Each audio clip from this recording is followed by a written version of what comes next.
Sa nimbola binakasema mai do bulu binakana takona lapo na bibono ni sema tikumekina nakbale buna bakarong mai na program binakongo do bulu ni Silandi do bulu Australia do bulu Japani mastale konnichiwa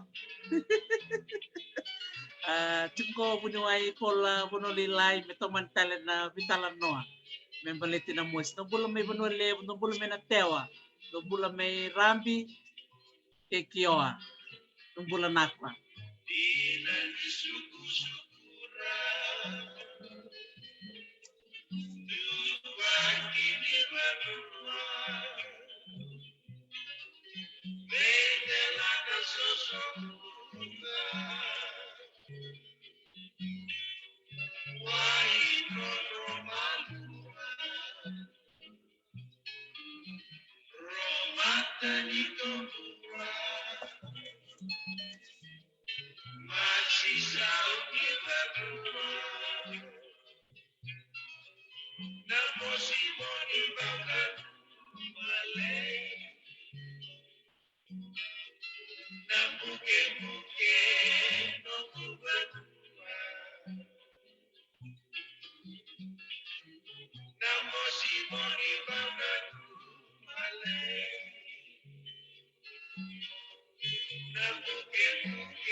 sa nimbula binaka na biokani ni sema tikumena singale buni kwa na singa bakarowa ni katini ka ono ni singa ni bula Oktoba maro taksara muni semra mai na vitala no na kabina ni kwa ke buni wai Paulo bonole lai maro takina no muni sema mai na buku ni nona sureti tikumai buni wai Paulo na ulu tanga ngani kena tango maki se maroroi na nonda ia umbula sema sartik mengo koe mai Pacific Hamba au kila ni nraki binak sartungan na singa ni pinakani kua lewa rangwali tukumena bakatakakana era babisi kutukumai na bubale na bonole lai Pacific Hamba ya latika na ngonongo menta bakang bula sarmanda ba bula binaka bunuai Paulo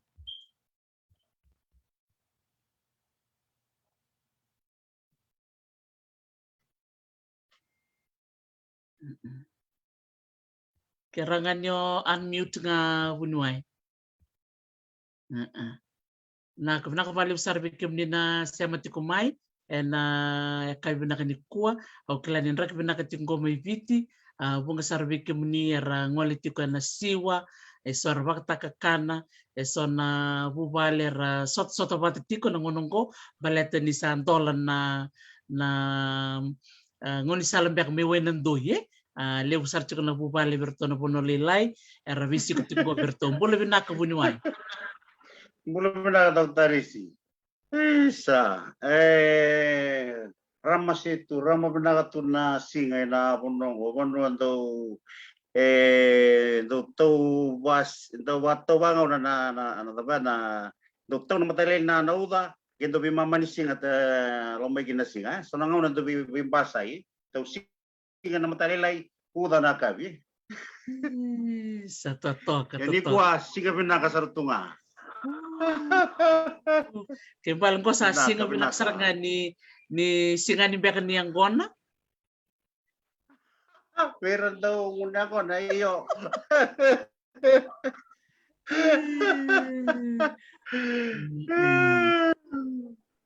Nabaliw.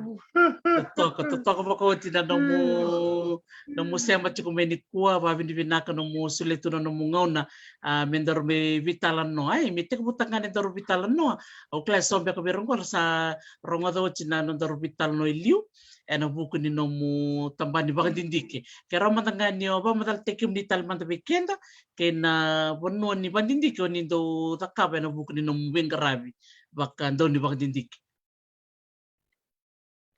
Iya, binabaliw mo Dr. Darisi. May pakangan na nung darbitan lo na mateningaw na kawa may abe andar may bibatay chiyo naman do platform na bibatini au alam ko pol bonolelay au ngonin ni kondrove na bono sa tambua anong ko korong posisibo na busa boni saiki kawa wulitu may invest ni deba wataraki na nunggu bachelor of arts utibu na atse au ngai landiani na buku torodake ule bisu tasar mu sadaka environmental science komani chugo na rumban na investi mai chavani ko daka masters kina kawa daka bakina na nunggu doctorate ni functional environmental science kachuki na baka me coastal engineering eu me baka ano ko background na physical scientist wala au siang sochi ni biologist me nung chemistry background lebungan ngauna do trebale buna nung do bandindi ke bale na kenalurai na wisau ni na uva na dhangi na ua na kupuni ua itakali na ndondo ni uduai ideology kena elo chiko na katakate nonda buru na climate change kena sa tebu mesa tumuda kemai na ua ka anda weado kina na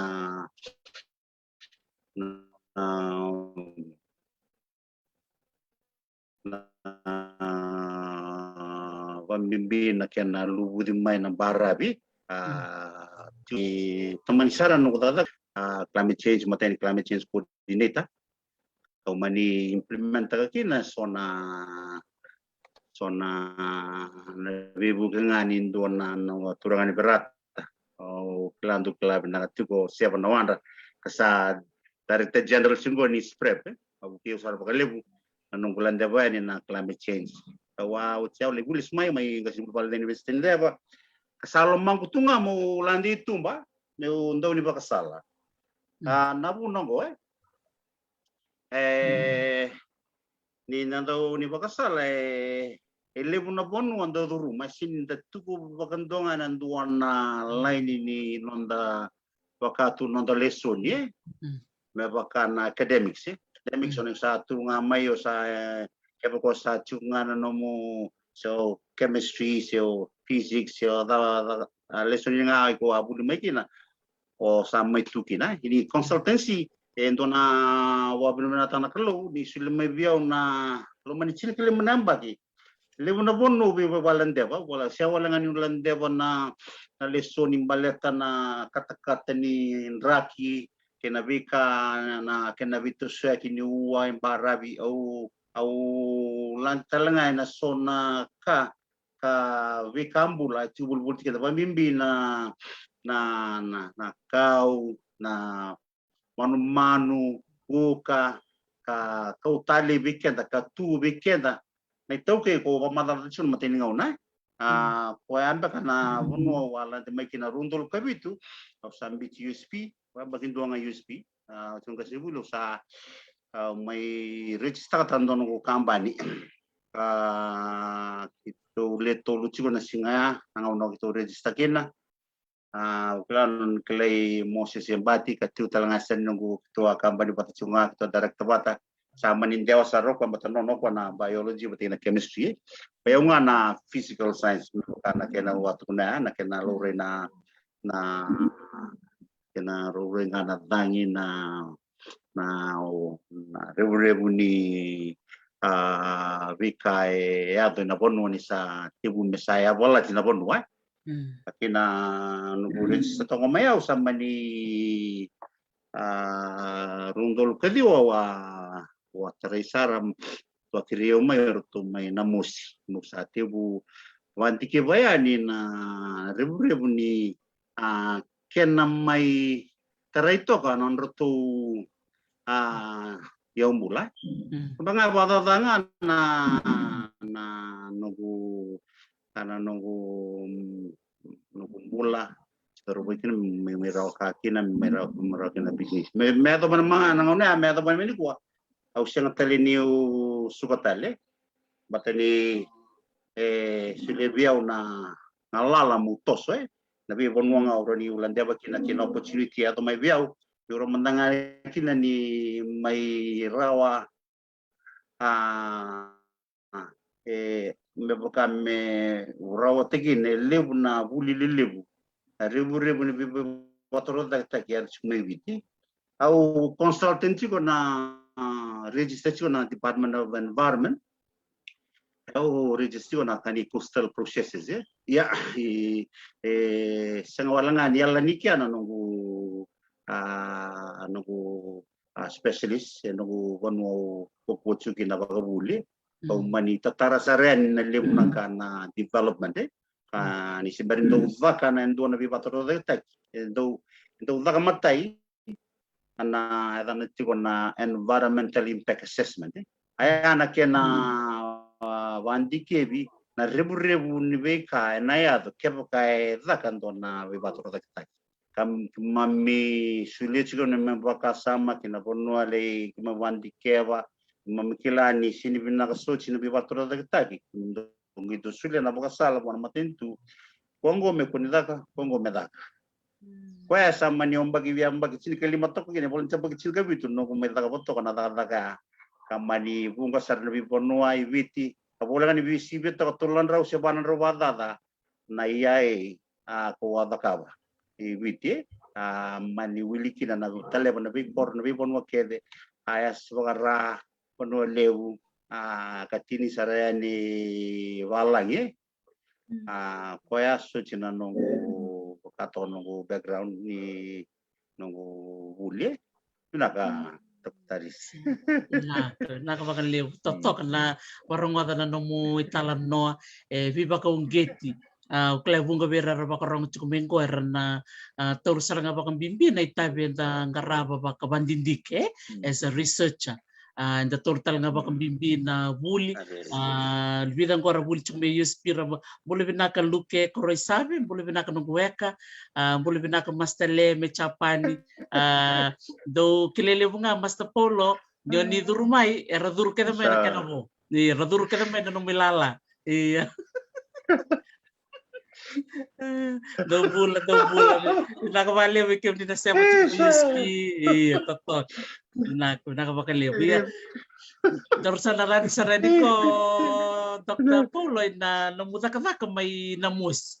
O klano bunin ng may bitalo na kay binakadikuha.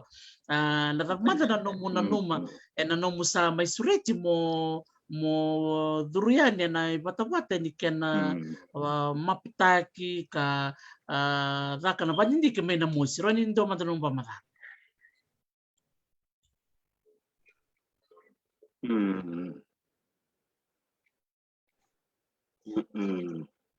Na vale bo Dr. Taris na namosin dan dakilati ko pa pakatuba tiki na ko sin tiki na leusara ko bibe tiki na lele toka do taningo sero namosi ro sema bata ro via tiki na lebundo chubit ya onamosi ko ke mabala pana be ulu ni bon wakere to kaya kina be to kai tu kina Buddha lengar tu kina kwa saranga sanon rodo resinron tu kitake sengolo sombu satu ko saranga na bon balad ni sini levo na nondra na nonto wano to naturanga ni tarike dan tikini biti au kila ona moso ko biti kina lelito kapa ka ento numba kana nuku matala wakina ni ang wakali bibirto na kangu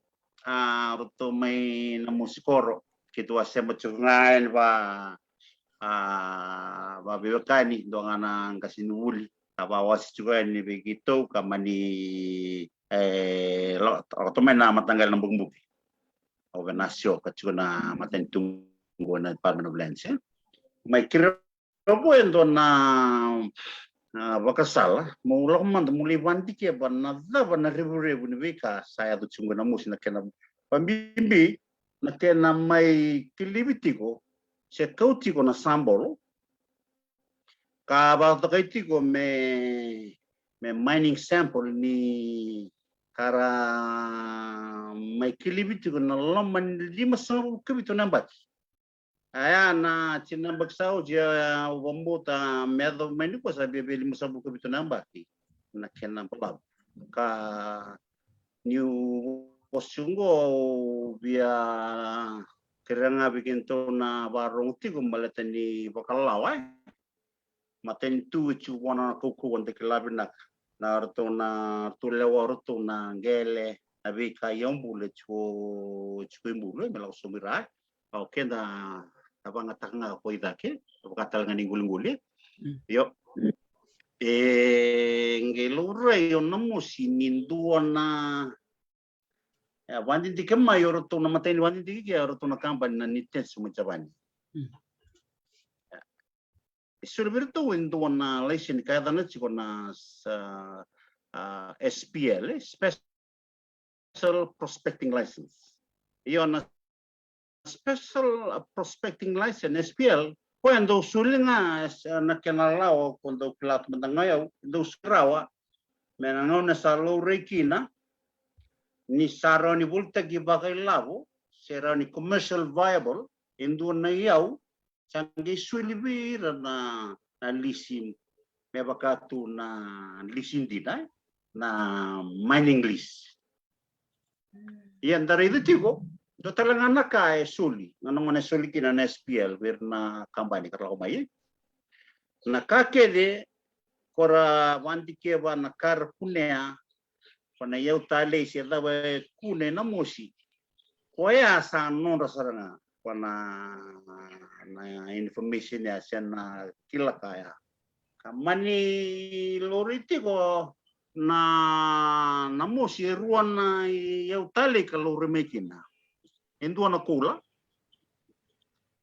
kalau ritigo kina kona kula lebu bakana resource lebu ko loritigo kina loritigo na au ligatongango may waisoi waisoi east kacu talanga may waiso west kaya lorikina ni bibia bibia tulso saiba pointi tulso 5% na kopa saiba pointi dundu na pasende ya na kula ka lele sar manaliwe dinangan ni lele tasto na pasyente yo ya sa commercial viable balatani o kuya na tanile baka 2.2 na gigatan bala we are looking at 2.1 we are some 2.1 million metric cubic meters kabakan doon tiko no maral kuya ando bir na deposit lebu doon bir na bato kay burubura bir doon na ono na deposit lebu ni ko na mo so kwento bir ndua ya na kena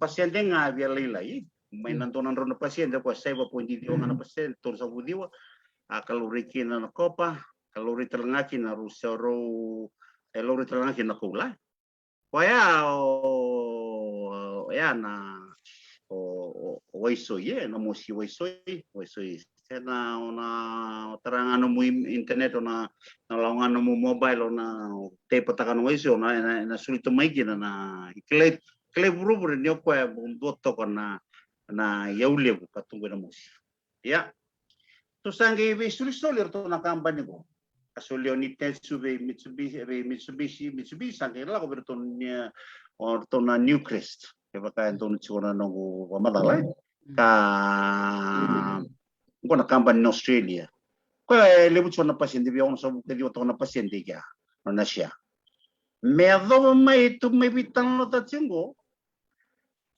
sau chilim sabu ka vitu nambak sabu la sio mo boda chua no songa bul na espial kau taruh tipo na SPL etapa sa ukila talanga ni talanga ni Rigo di matentu ano na sangame bukan tu itakan na bonua meram biniki meram biukinar na wekanda kina bonua batani tarechu ni wosungo na mapini bunongo sabia na musika kita tunsi na musiko kwa saranga na utona chuki na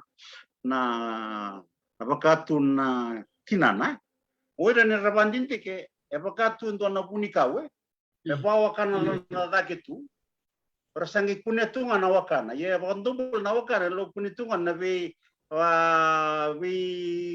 salani waike de ko chume na posi rage bandi ke besombu ko bandi ke tigo ranin donan raw na mita Dio sanga na mita ist arabani digitigo elori tunga na organika simber lore na tina kami bakanga do organika simber lore tolona koya na kaya dio sange kiletigo ni kona utoni ni deposit go chusaranga na musko mala dona kana na kilatigo bakalawa under the Mining Act, kwe baka melawa kuku ke ribiti. Chiko na lawa sangi chiko na Mining Act. Chiko sarabuan ko na matinto melago mai me tosya na koro. Okay na me baka nga baka au tibu na nung bitan lo ni kwa tarisi. Na buwan wala tigin na koro. Bonno ngimbo pateni vi bonno ke de menamo sia saul bonno ke ke dalam den namo sikoro dasar ni korong abo saul bonno lu na kelachu na kam bala na taro tigo ke sa toki na koro sala televi ke sa mesaya na kelkeli wena bonno merambiu kino rongo kene karua o namo si chutalanga ibiti ka ruo na udiwa tanra potoka kalau main nabua kalau tuan ni malah so ini buka koya anak pun ya itu talang ada ribu na itu kebaka sama ni soli na laisin lebu kagena ni ule dambe tu batir tuna lewin panua tuna koro na nunggu banding di kusareti kuli banding ke banan kena mai dagat kona sambol Una numati ko lima sa ke bito nambat na sambol. Di sambol ni keli kana bala kana tito mo dona ro na mita. Dio sambol na mita. Na yo I talking about 1,000. Don undulu. Na dio na ro na mita ibulu. Ya vakabulin ta kelabna ka to taris. Eu sini tambana ni chemistry se biology ya ana kanga wa buli to na ka wa no gubare to ka ang sistema to batigir na kanan daw era to kuna tigo induna ka etsuko imbulu liman romadanga na mitimbulu era na chuba balang tuni chigo na innate state innate ya baka stable bambala to na ka simbernia balachi etundonu kasemberani avalati katu na kena bonua kam bitike na kalo metukina Ya nangauna iko saling geva sombu kina mong geva ta sombu me adona na drill una numatiko. Matai wana in nature is in a stable state. Pachukina na minerals. Pachukina na yautale. Uirango rangi sem abatiki na wai na wentikla chukin oxygen. Na dangin de dingu botingo. Kwanengo ngai ngauna mengai ngona daiki na merangi sema mai into adana tuba into tuna chemical reaction adana tuba na oxidation Kwanir tu sema na dangi kalau main oxygen main mai maliwala ketika na wai pakuteni eru na agent ya pa ginto wedo kinesona pakatuna sona chemical reaction kada chuna kando waktu berbalik na complex ions terkelabi na kartuna wekam ngurtuna chemist specialist ngoryo Pondru mai Australia. Chone tinggali mana karibu kana mo atau chone. Sana ngomong tu tingori. Lagi kiribu abe pa matal tak Don kunilang. Agina so kena byproduct ya na carbon oxide. Carbon oxide ya poisonous Sini poisonous it's a alien. Adana tu me pakatu me okwe sini tu me mai chiko na bono chiki na patala kalau mbiti mbulu. Napono chuka sini okwe wakatu me adana papala na stable state okwe makare sartunga simbereni donaka wakami tulai meroni tewu me apala kina very pure wakami tulai na vaccine mengi tewu me saya wala mai na megla na this layman this explanation Payawan na bandung polisi ni ngare na ponu como pandon rota ke makina wa yo kwe baka mengele bakatu me bubutu be baka me bubu me bulat bakatu na sudu wa era matiki no ernaika Hernanduna wa ngai bakabuna kina nanroto river bambi orto na kanto menamosi Una kelachi kuli masanga bulu kali manambaki. Na vekanda torto na mbuku kerto samburu samburu nundul nambaki. Kara kelabi na kabi na ponu rendo wakachi wakina. Ewe na ponu rendo sanguota kina. Kembetiota. Ewe na ponu rendo bichumeki na ruro. Ewe na ponu akumeki na boka. Ewe na ponu lei kumekina na nduna na ura wakeda ya matanga na rundul kabitu bela kotika na rundul kabitu kintu sachi na rundul sub kedua awal ciri bada na ba rundul kadi obosu chau wara sangetu kuna isa turang tahu ni kimam dola kwa ni luya kimam minimum supermarket ita kya kimam biya kana buah kanga misala ko iwai soy Vele kau romai ni me kan rau kami atau ngai kia satu rau yongo sasia wakame saya lima nakar do talita ka kar do mendo so tutu non rabonua Oya na ngai terrei rongo na kena biuda kena reportea ka biusara na independent report kada biusara birto na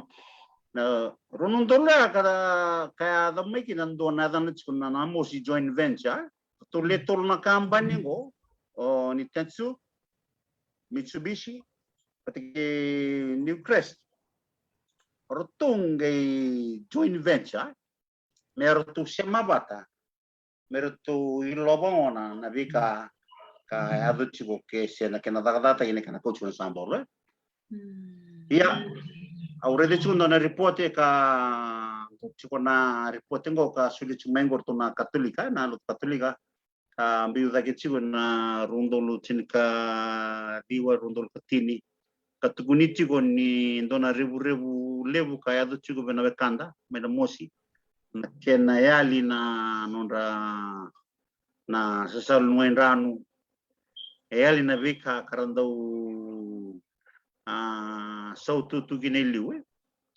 nando tal nasan talawanti ko ndo na kebalangi adan siko Dr. Wadling opa na kenanda opa na wakatu na kenanda ndo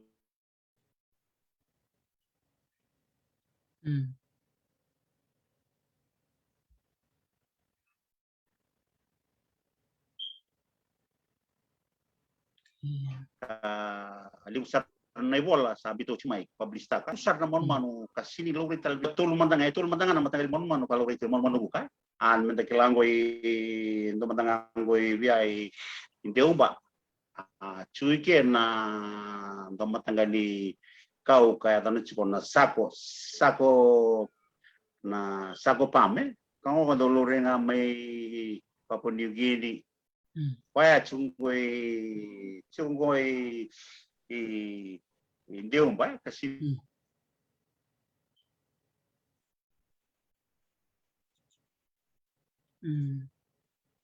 Anjin.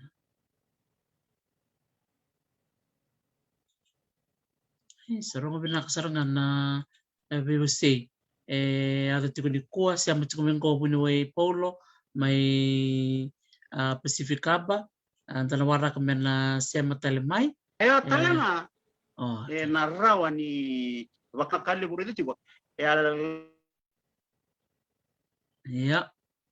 Tos tiko wrong binak. Tos tiko bunuway.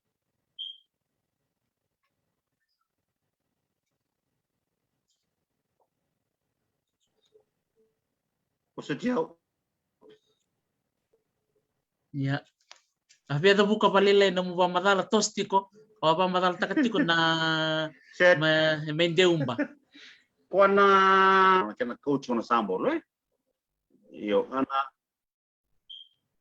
iyo.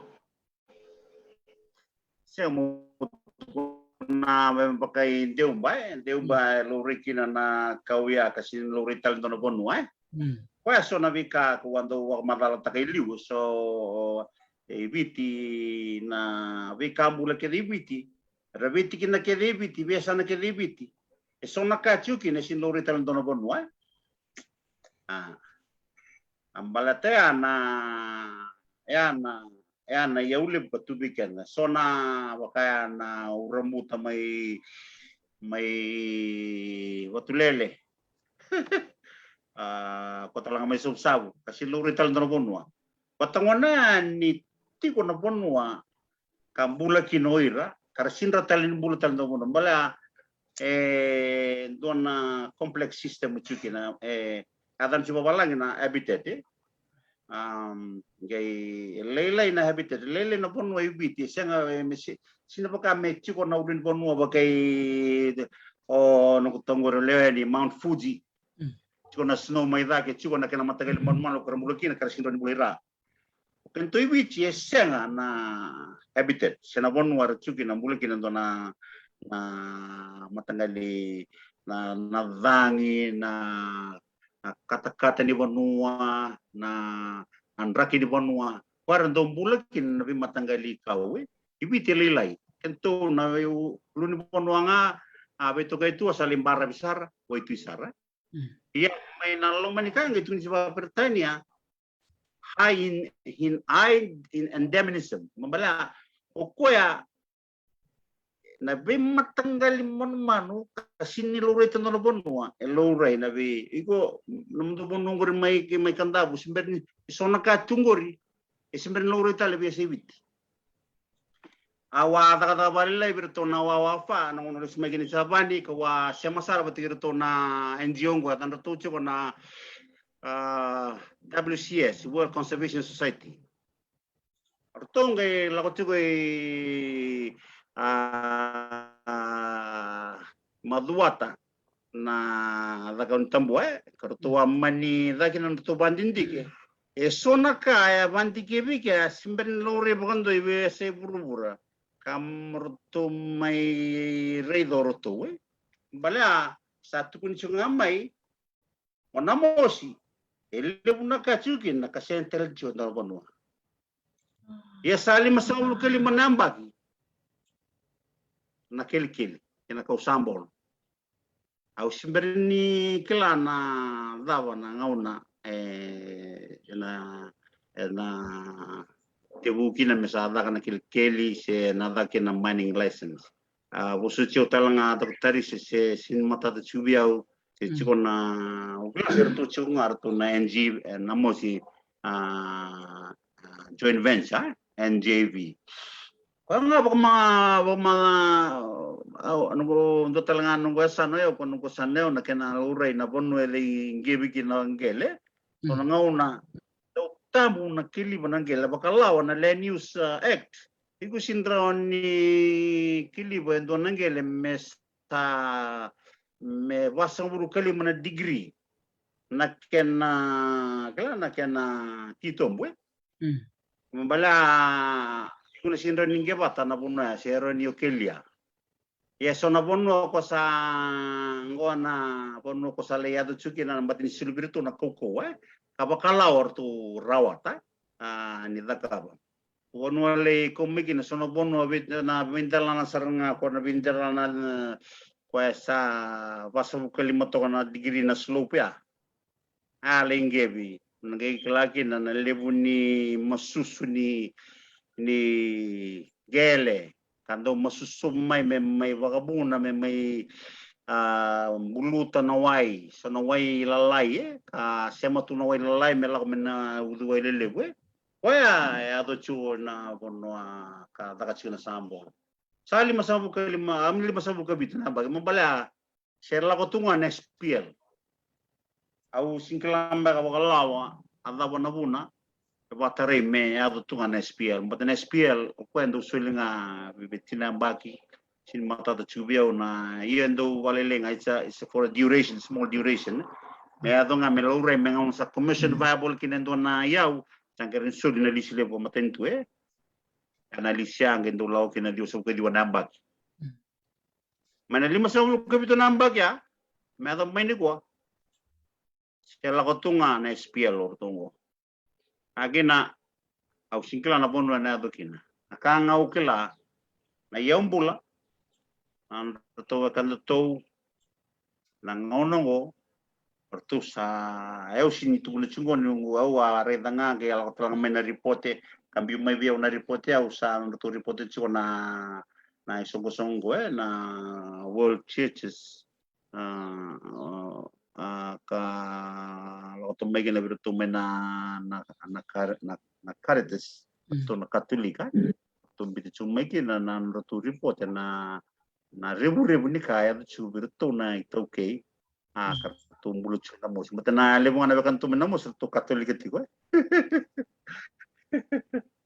baka ngabalin lain na nunggu alai o warede chuna rebu ni kaya ka Tunggulo lo masara au reda na di wai sa tebu misa bubu mai baka lebu au reda na bonua masusu nakau bonua kwe masusu sa elkina na kau buat liwe ka raga merento talo tangoira oirna kanto mena mosi anda betu tur do talo taka kamera bokayo takatu na ngona binak ngona sembernia do kena kelkel tu resin lenga taka rea do ngai kia saba ka tu non supermarket kono ngarali baka jere kila binak na be bon moket bakai kian tanga tu na kor nda kila binak be bon bula ke meki non da tu bunda be bon ko meki na non ra do naki so na ngona do tolon ra kelkeli ra ke do bunia na ban ra mer poterindo ra kila binak be bon ra bula tiu kina Kaya sa siya saya lebukan do ya. Balit sabi suta kina ndra kini bonua niyo no biso takatalangan niyo kili man bonua niyo muso na kausi masuso na ibiso na wakatunggo ibiso na nandraki biso takasar nga kina monuman katugina. Anto talangan non raba bandindi ke kachukin na tanong ko na mantakili bandingo minto bandiki itu na matanggali kona dragonfly akan sikona odonata kelabina ko na kananda ura ya na matanggali korna na mon bukala lay korna do chungwe yudi wai koya bakatu ko me indicate ni environmental sustainability. Ya bakau ko endo bakamendo varita ko ni vinaka na vikambula chika samu sisenga me bakatu mendo tu na bakando ndo indicate amo boto tina motoka so kinda sa la mena kantam tamo sabe o chino mo no batiri sa o chino mo wai metawa wana dana chuba wala ngina odonata ya na mon manuka si kongo na wana dragonfly ya na tamba na dana babit so chao kongo de tanambembe percuki na mbere wili chiko baga ya dana chuba wala ya waya ni biso nandraki ndo biso nandraki ndo biso takatalanga nonra ngauna ni bakasudu eresinkila na ngauna ndondon mera bakasudu kina ragi ndo taro ban ngauna bakasudu na breeding pattern the behavioral pattern breeding pattern changes waya ndo nakali when the environment is disturbed when you have the temperature even the temperature impact on the pressure, atmospheric pressure. When you cut the tree down, you got sunlight coming down. Also, the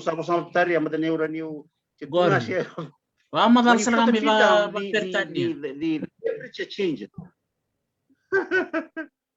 So when you cut the temperature, there are more sunlight coming in. When there is sunlight, you destroy a lot of habitat. And in invertebrate, everything, crustacean. Koya question the way the Kogina and the Tunichua na Vikaulebu, the Chukor na Chusarida and get you loma, Koya na habitat. You some Sukulibi Keda, a Rayali Keda, a Mabo Keda. But then need a sematunga and do Tungana, rather than a symbiosis. Can the same can the Navunu and the same in Navikambu and the same in Man, the same mandanga in Avatu or two, same mandanga in Udiway. It's the same kede. Navikambu let 2 weekend and the same kindergarten. Yes, I'm Sukalibi and Sakotania mononomati. A sotal Nakabu or Lakotana, Kayadan, an invasive species. Sona Lango Casino Loriga, Sari Lakotaliga. Turun mendangan ko na may na siniman tibit yang ono ko ruan na matagal man may na chuko ko chukoy tauni kachuko ko rasalan dia ni kaulim mala rare kasi nga tu ni mon hindi ni banwa nado ni kusamo sukani mesalo ta mo taya ni ndo nang ako talangan ndo nakatalanga ya do inamusi nang ona sa takin nang unsa lakin na bibonwa kasinda wa tukina kaya tukina na do da na karasida sena tulak wa ni na mensala ko na kilikeli do tao tu na sorenikau kinataya parang do lawan kaya non do lawan sa bonua sindo lurigin na do kasinto chuga sa luguni pamimin do lutan ng sala bata ni lako chuga ni ko irna diga orna nalurili bukar kau para lako chuma na bonua ka lako chuma kinana rakoto chuga nangele kasini kangele kabuika ikaw nangele chikotal ngaki na soreni ni kau kotalangaki na mon lalai kasinto chuja patalangaya pasaya tunggu na musik bala endare de tiunga nanu mga oyo ando na bitanwa ndang ito tukuno ratura na musik pa ando dapat tikira pana karando tukuna sandot tani may nanda kinamos sa tunang tabato sakatakat ili undong bata-bata ito kilabna Gay wana koloko lima nakaloko sa tibu rasatibu sarangam rasa marui remesa songsong na wale sa nayawe ni bonwa ingo sa ando tani nanda mulai batang-batawi rasa kata-kata wira nanda kya pagina wasa ni wasan balabuti wanga songa na nongu pandindi ko warai da tokamai manisini taka basara ba tito mbalatani abang una toka time limit toko biya na deadline o ambita o awita banga wasulia virto watu kunangko nakasaya dati wala wala seranga na nongu wandi kinamo si Dr. Taris. Sa totoo baka ochi. Kiba sa matalau era lele usara na bebekani so talanga na wekanto mena mosi era baka rong chuk mena ngon sarangan to rubitan lo chikinongo so talanga na wekanto me bono lebu tumbulo bilaka kalara salele yao sama sar chuk may Hamilton may Silandi tumbulo binaka ndaku tamay tukano may Nandi barsi ko sobat tambua iya lele besar ndra kanon baka binbinak Luciana Wanga dona buli lebu wiki mami bunwai na nomuni may wasia chu wiki mami na bika kedengo me baka kila binaka bunwai na kakedengo do boleh tu baka pertania boleh tu na reporte lebi dengar rale na bika tapola ena nomu may talano ni kuwa o may tasere ka wiki mami na kenai bos take raro ni kemami lingom totoka baka woti na biba karara mataki o da kabini ko tali biu na mutuku na maya na high endemism endemism so when something is endemic kuninga na bono ya kembal mbalo biti ke na mosi madanga le buna kai tukina siang tali kunin dono bono isa tina kategori Dr. Taris sembarang na bandi ko ya muna kotelista lebe Professor Patrick Nane ando talanga Professor Temen ko tukuna sembera sarani vakan na bandi dike viti me bandi dike tito me bandi teke me sa ndon me vakan batana vika tungo sove sona manu buka sona manu kasi sona ika katuna mudiwai so sa na biaya liani kasamberan ni bolai pakai bola wana ka ballo mas baralia saya serang apa dua kakina satu tolo kenda menda sa bola mesake kila mesala kona bonua cuna scholarship bonua buat career berangwan merla buli merla buli mentangan kam mentangan baltana yang bola Mela kona na bola we begin to write our own story. Yes. Let's write our story about our land. Sa totoo ka Isang nanayali. Di na totoo. You are empowering you are empowering us, empowering our own people. Men sa tiga bola na kambali chicken. Daw tali taksar nga nakasatu kunungoro Randy Feynman but kay Professor Pedinane. It's about time. Kimbal the tip of the iceberg nga. Kena mas take back about pertania. Kung napadindi ka lang tunggo so it's a tip of the iceberg. It's a tip of the iceberg, Dr. Taris. The tip of the iceberg. Again, so nangaw na rin do kalungo ter NGO karlakumay. Karlakumay may pangatang nga pagkatunggo do nadanang ko na token. Sala ko tiyunggo endo nga na species lora imbukin na ganda token aron ko to na black market level tagitu so nga nakalala yo biya batangaya ni nakaya yado chigo lora endo na bembe nito sana may natewa kamania koten endo kali ngandi tungaya ni kamani besuko kwa bito ko na pepa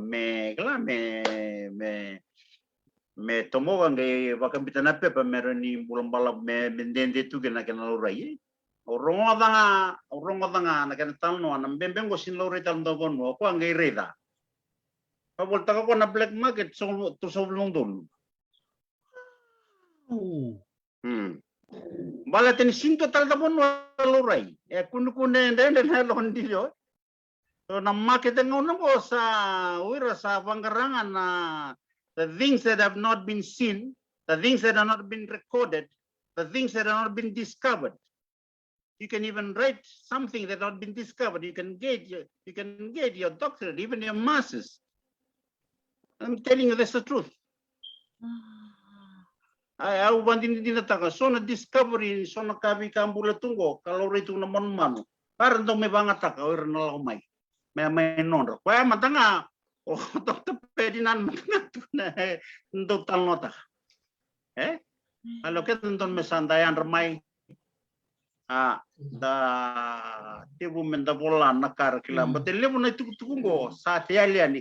Kalau nonton mesandambe pasoma betir nanggasin ponua. Para saya bagi Dios sangat bulu. Menda banti ke bagi pinaga menda ba wili ka menda ba bola nakan ritu tuku nan ritanan lo nan tapongo nan rauni kau tapongo. To mandangango tuan nan rauni kau simbere niu se chuna korong ono bagi sedor butikina. Bagi cini bata tena korong wa muri tutungan tadi guna lebakat. Untuk nabi kon nan rauni kau ya. Au orto sinturne bio na matai ndani kau ena ngaune rangati kina koli me ala ko mai tu mana ngawan orto ndo taka pangar tu bitiloma genda wolongi na keteni ki kulia tu dulanga me baka me dulanga na me klana na wa ngani pana sona ndo chiku sona wai likutu kando medulenga kina teni kuli sange mbiu kina sange uniki na kayumbi kina na tapana ketendra singa tolung ara samba siken nakoro saya na mabo sama bo mabo tunga sasia matal na tapana keten bala sona katu bekilo na kabi bakrumuta sini kelatu na pharmaceutical world Yes. Without na taji ko na medicinal na able medicinal na pharmaceutical na kenal level tunggu ibiti dat kuna chungo ndo matangango sa butu leo chungo matangango na new Bio Fiji okay no da sarto milioner sarto milioner na persona vika na vika katuko vika yo ya como iba na tunga weekend Ano tunga ano tunga kanto simberindo kilana kena bisu tag me pechinol tu sa patent tek talang na ata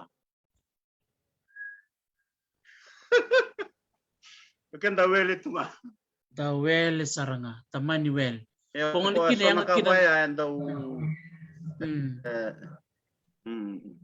yang kinabital no bango minda biwasi boso temuna iyo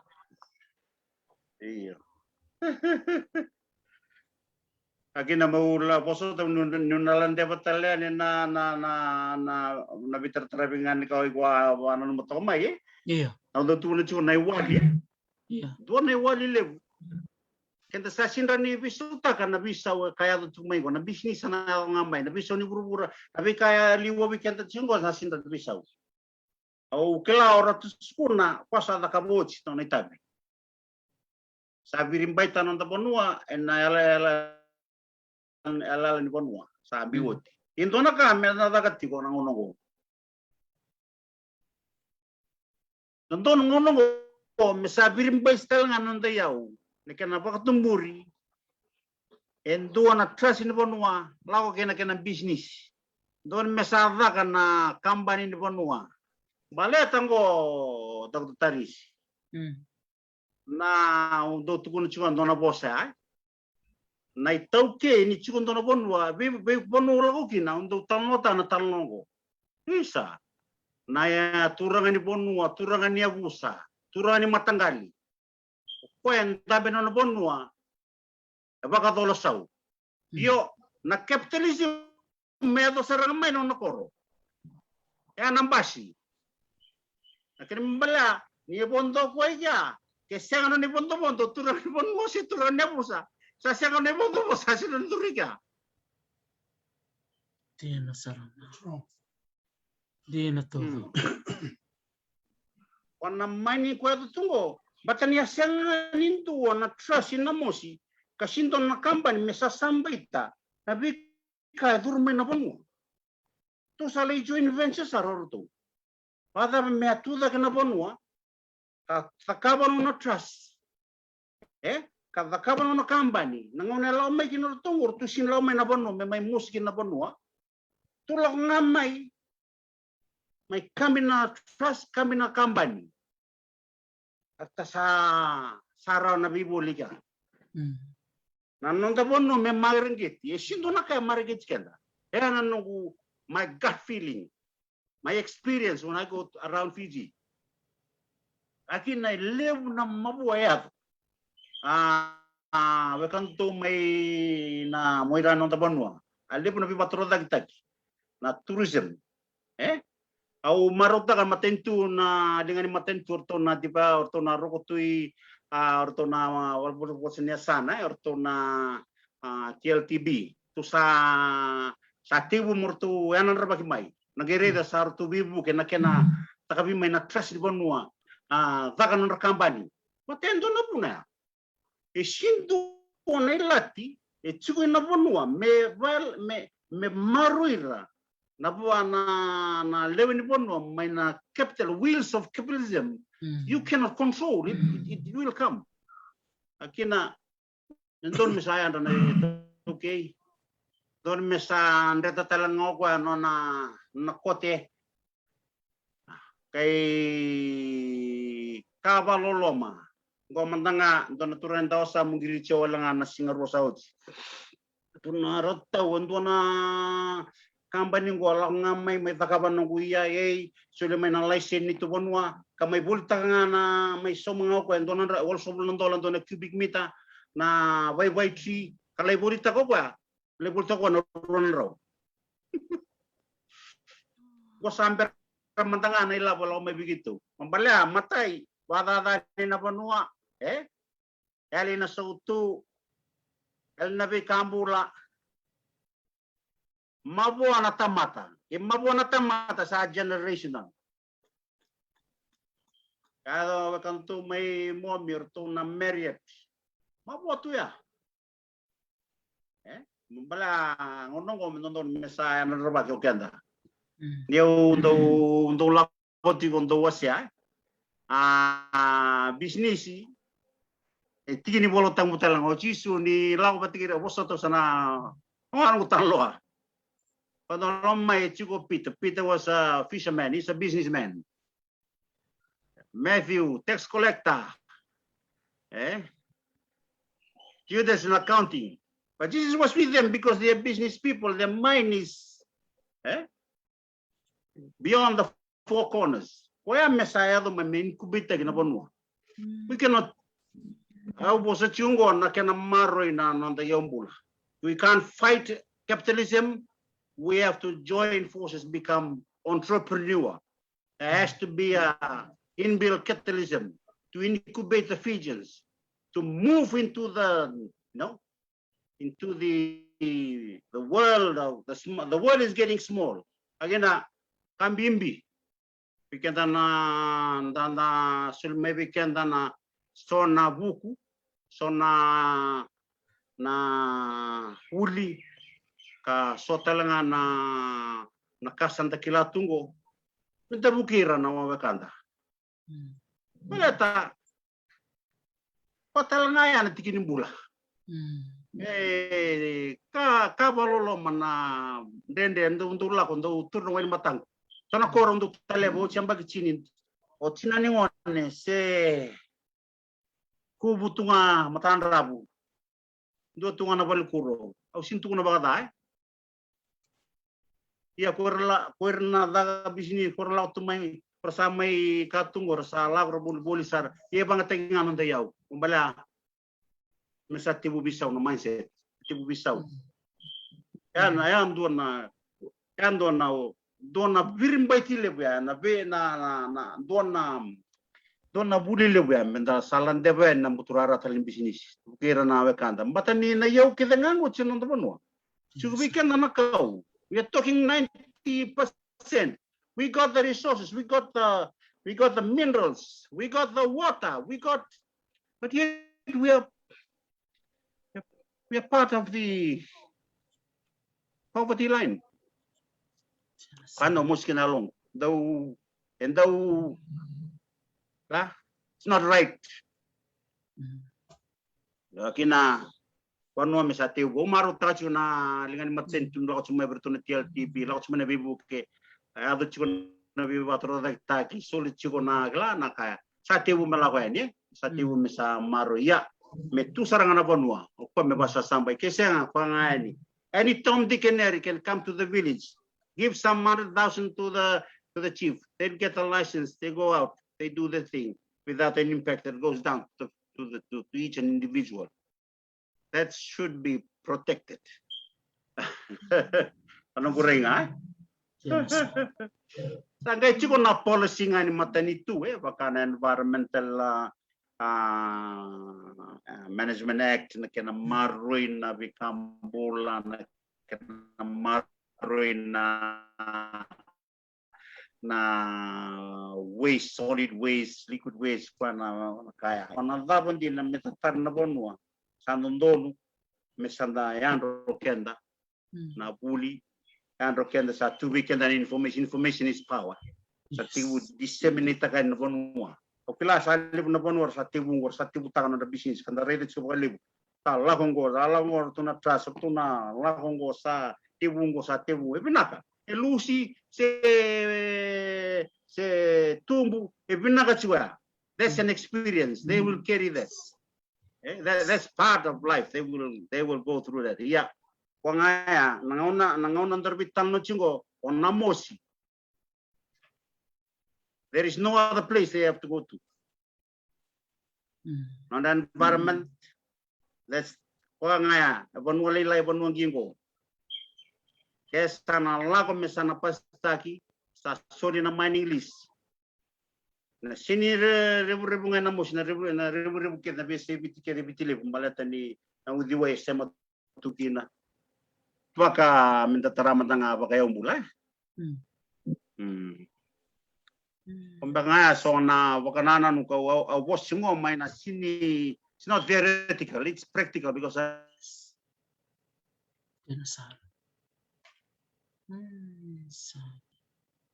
totok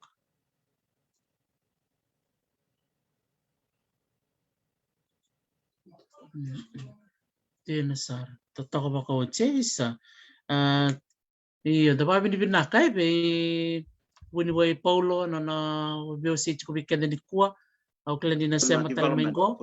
Developments. Most of my consultancy work, millions and thousands, $100,000. Pero may lako. Anjin. Nice.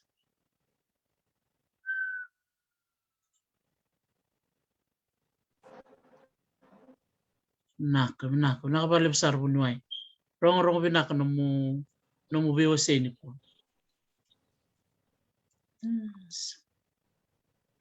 Totoo ko ba ko? Iya, gosar nga na yang ni bata-batang ko bunuay. Iya. Benta may bitalan no Iya, kimem sado ready to no mu binarabi totoo ko ba ko? Kito maraw na mo sinyo ngoli may ni kuwa. Cukup talaga siya maberto meserua kito babi ni binaksarbale bu winiwi Paulo na nomu sulit na nomu ngono tariken taken ukla ni bikim ni Master Paulo o ni sala ko abo kini bisibi tu ni sa rede matamuni na pakapatukan ni non ta pakalolo matake na itu ke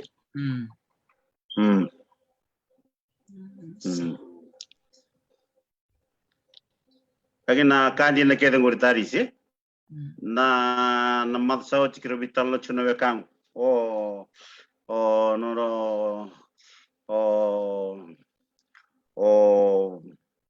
dawaki ratu dawaki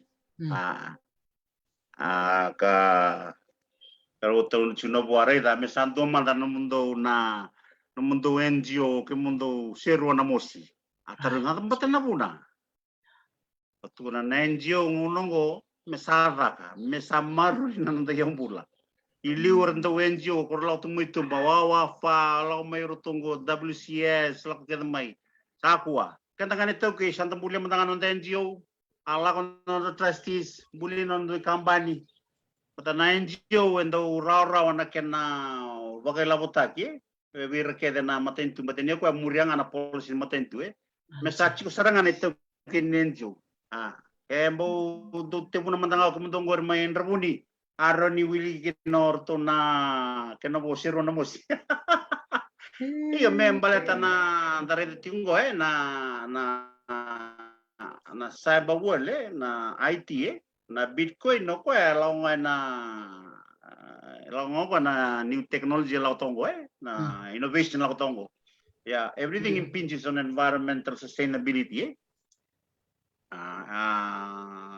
Kagina sa andon mesa o tigene wawafa na kamdunga may yono or to may koro nona kor may yono chukin ando na NGO or to na koribuli na kena babalitaki na kena balibuli bataki na to kagede or to lewatungan ni tungan NGO.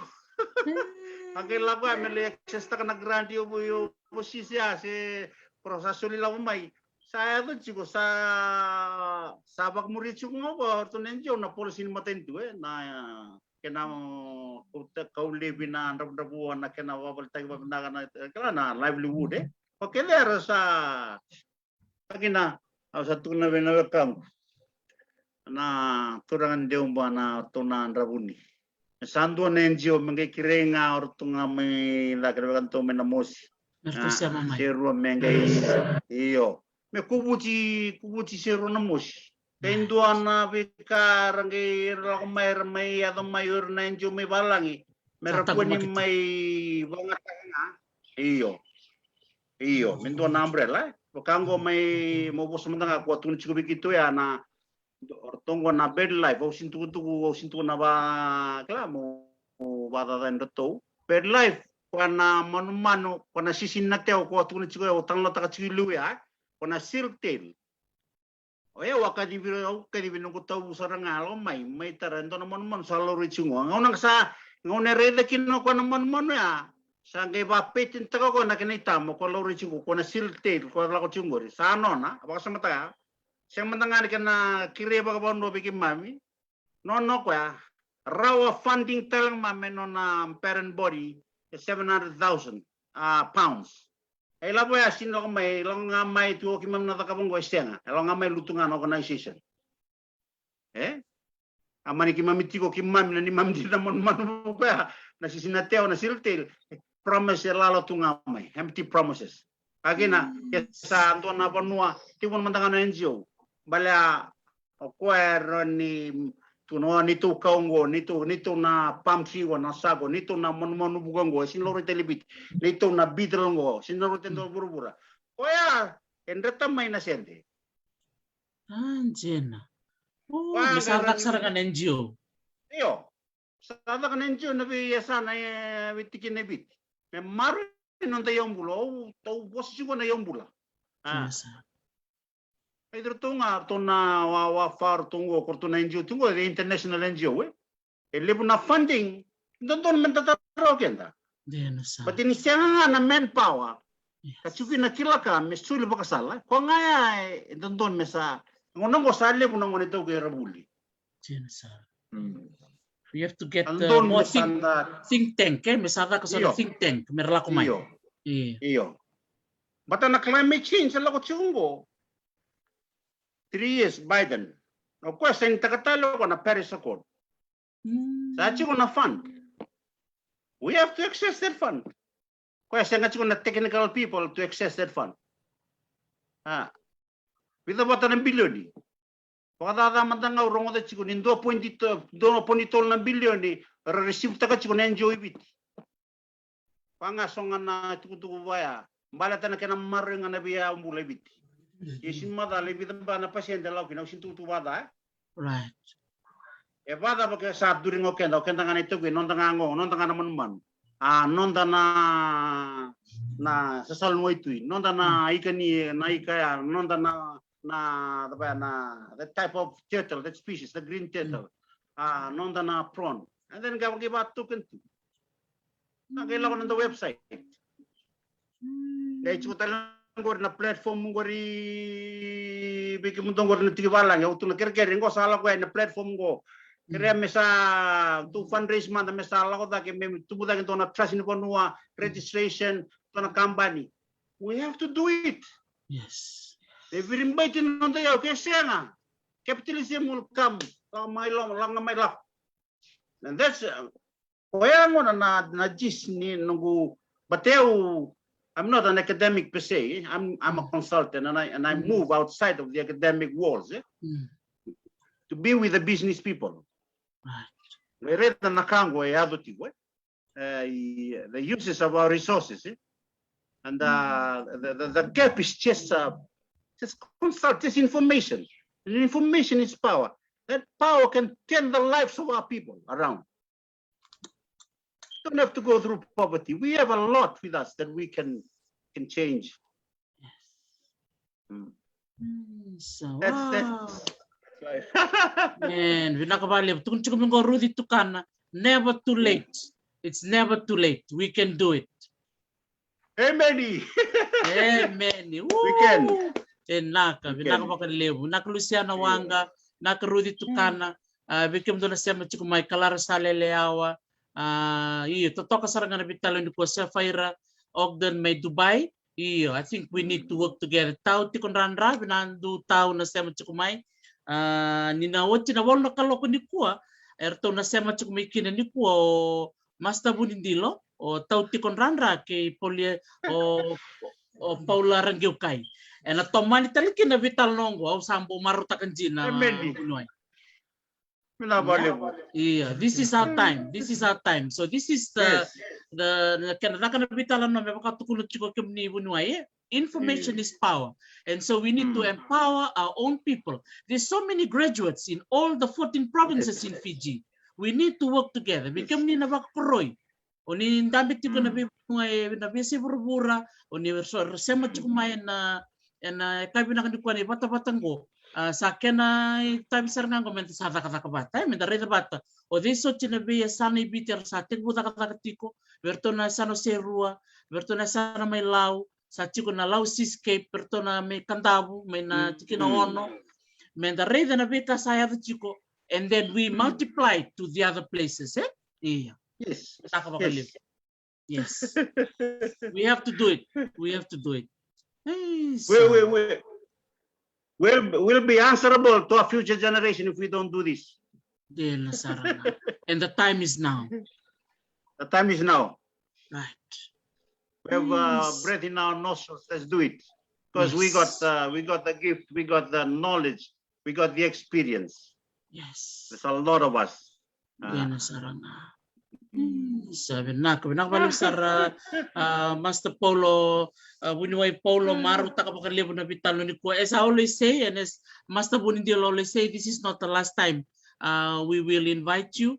We are so grateful for the time that you spend with us. I know your family is waiting outside to take you over to the beach for a swim. Master Polo have families that are there with him in Pacific Harbor. Kailangan musike may kaya chuka ni Bunuai ni may baka binibinaka bikim ni namuning wala may kuwa na walo nakaloko erto na sema chukumay na turangan letol and kaya na to mental chuka na bitalo ni ko may baka sa baka yalang kangatikim mikina. We have to do something and the time is now. Pinakabakalim sar Bunuai. Pinabaliw isa my pleasure no na Dr. Taris. Pinabaliw. Sabi nakabaliw sara. Kasama ko mo dito kan bikim ni to na may bitar-tartan nakabaliw sara Bunuai Polo. Sa totok ba ka wot ya bikim ni na barong tikumay totokan jina na bitalan no tariken ta ba lebu ninda ngoni kede ni toke. And the nasiangan in the dambi chico mendareda chico na beka sarameta kabo chico na bulang and non the delaniabu na non the yaung bula na non the yaung bula ngango and kota may weekend na yaw and ngan reba chico na yaw bakay labo may kasaba madalta chico bunuay na capitalism. So the wheels of capitalism is going to take place anyway, but we have to adapt and we have to play the system and work with it. Meron ni yado mena kanayang may mitaray tal na wekanda na mandel niya. Bako binakatag no non chiko. Oira na marami may sakuan na lay saba-saba chiko iway. May randam bito iway for hours. Na non randam bito iway duro miro to ng batang bata. baka puna merti mate Andi na kede. meraleng Sa. iya nabi kaket serangan komenta sa kata bata da soli baka sambat ba bini bina kasara na ibata batang go Naka. may sama bata na walu na kaloko na may tomani tali chiku bina bale butau tikun randra o mas tabunin dilo ke polo rangiu kai erto na may tomani tiku na beka sama yo sia weekend o bunuway polo bunoli live naka baka lebu sawa ko Nabalebu. iya naka bale sa bunuway ang beso ta chiku Tale. naka Iyo, wan naka. bata Madali. Mantoka.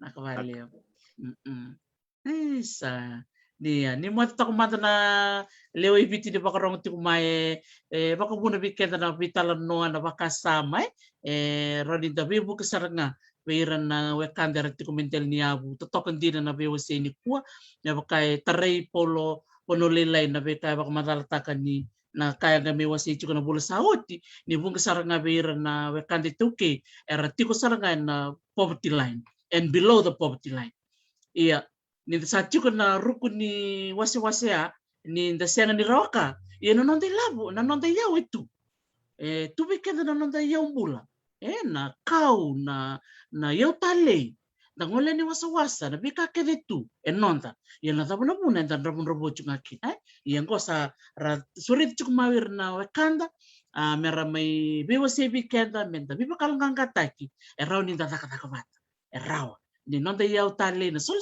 baki sa kena ngonongo mendan doa bata kena sa bak madan bike muni siamo tal mai na wolo kaloka na bungi kuwa ena tomani tal tiko na ulu tangango na yau mbula kay na mosi naka baka lep sara ngi baka dem toka